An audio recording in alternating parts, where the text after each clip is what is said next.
ప్రార్థించడానికి మనసు రావడం లేదు. వాక్యాన్ని చదివి ధ్యానించడానికి నీకు ఏమాత్రం కూడా మనసులో ఇష్టం పడడం లేదు. ప్రియమైన వారులారా, గమనించండి.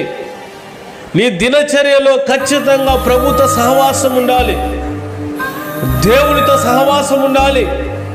ప్రార్థించడంలో సహవాసము, వాక్యాన్ని చదవడంలో సహవాసము, నీ జీవితంలో ఇవి ప్రాముఖ్యమైనవి. నువ్వు ఒక పూట తినకపోయినా పర్వాలేదు, కానీ ప్రార్థించడం మానివేయద్దు, వాక్యాన్ని చదివి ధ్యానించడం మానివేయద్దు. ప్రభు సెలవిస్తా ఉన్నాడు. పరిశుద్ధాత్మ ద్వారా దేవుడు ఈరోజు నీతోనే మాట్లాడుతూ ఉన్నాడు. దినమనుకున్న 24 గంటలలో ఎన్ని గంటలు వ్యర్థంగా నువ్వు జీవిస్తూ ఉన్నావో ఆ వృధా అయిపోతున్న సమయాన్ని దేవునికి అప్పగించవచ్చు కదా. ఆ వృధా అయిపోతున్న సమయము దేవుని కొరకు నీవు హెచ్చించవచ్చు కదా, దేవుని కొరకు ప్రార్థించవచ్చు కదా.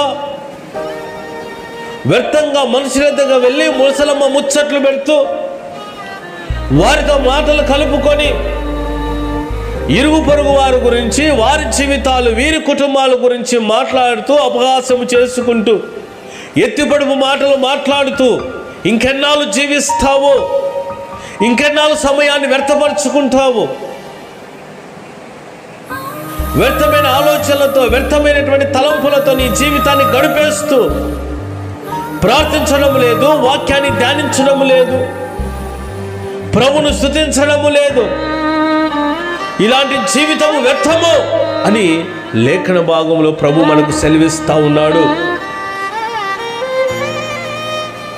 దేవుడు నీతోనే ఈరోజు మాట్లాడుతూ ఉండగా ఇంకా నీ హృదయాన్ని కఠినపరచుకోనకుండా